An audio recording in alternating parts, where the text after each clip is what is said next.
Assalamualaikum warahmatullahi wabarakatuh. Halo bro, bertemu lagi dengan saya Rizky di channel Rizky Putra Official. Tahukah Anda bahwa HP Realme bisa diatur untuk mati secara otomatis pada jam tertentu? Fitur ini sangat berguna jika Anda ingin HP mati sendiri saat waktu tidur atau pada waktu yang sudah Anda tentukan. Penasaran bagaimana cara mengaktifkannya? Simak video ini sampai selesai.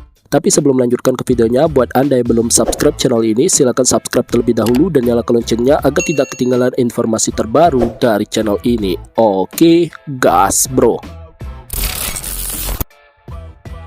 Di tutorial ini saya menggunakan HP Realme GT Master Edition. Jika Anda menggunakan HP dengan merek lain, silakan sesuaikan saja langkah-langkahnya, karena setiap merek HP bisa saja menggunakan nama fitur atau letak pengaturan yang berbeda.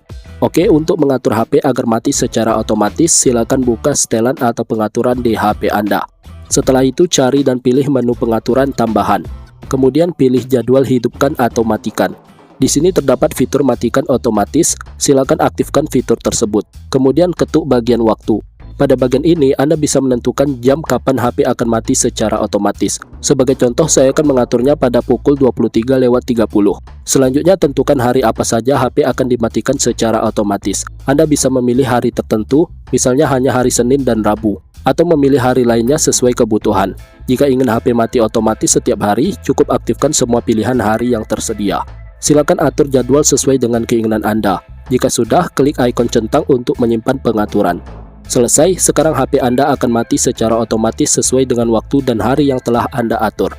Oke bro, demikian video kali ini, semoga bermanfaat buat kita semua. Jika video ini membantu, silakan Anda klik like, subscribe, dan share video ini agar manfaatnya lebih luas lagi. Oke, saya Rizky, terima kasih dan sampai jumpa di video selanjutnya. Wassalamualaikum warahmatullahi wabarakatuh.